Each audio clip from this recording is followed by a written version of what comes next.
Good morning, children. In the last session, we didn't discuss the true or false which are given to you in the 7th exercise.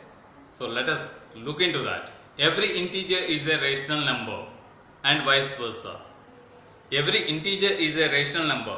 Since all the integers can be, whether it is 1 or minus 2 or 4 or minus 5, whatever the value, they are all integer values. So all these integer values can be placed with 1 in the denominator, then they becomes the rational number.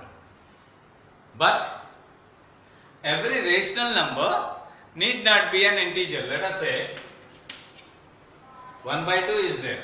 You can write it as 2 by 1. 3 by 4 is there. 4 by 3. This is not integer. This is a 1 by 3, which is your rational number only. So every integer is a rational number, but every rational number need not be an integer, vice versa. So it is false. The rational number of the form p by q, where q must be a non-zero integer. Yeah, a rational number of the form p by q, where q is not equal to 0. And it can be any integer, it can be a positive or negative integer. It comes under the rational numbers. So it is true. 6 by 7, 5 by 7, 6 by 7, 7 by 7 are equivalent rational numbers.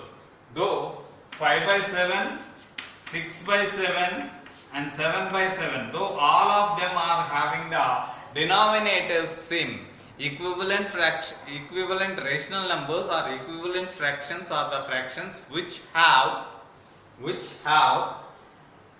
the simplest form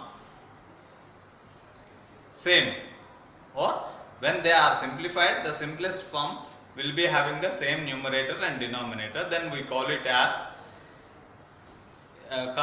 equivalent fraction. Just like 5 by 7 is equal to 10 by 14, because two tables, both of them can be cancelled, and at last you will be getting the 5 by 7 only. So these two are equivalent fractions. 5 by 7 is equivalent to 10 by 14, but not 5 by 7 is not equivalent to 6 by 7 or 7 by 7. So it is a false statement. Equivalent rational numbers of positive rational numbers are all positive. Equivalent rational numbers of positive rational numbers are all positive. Positive rational number. We will take a positive rational number and let us say 1 by 2. Simplest rational number we are taking. So this equivalent rational numbers of the positive rational number. This is a positive rational number. If I multiply both of them with a minus 1, then I will be getting minus 1 by minus 2. Then this minus negative gets cancelled. It always be a positive, and therefore it is true. Thank you. Okay.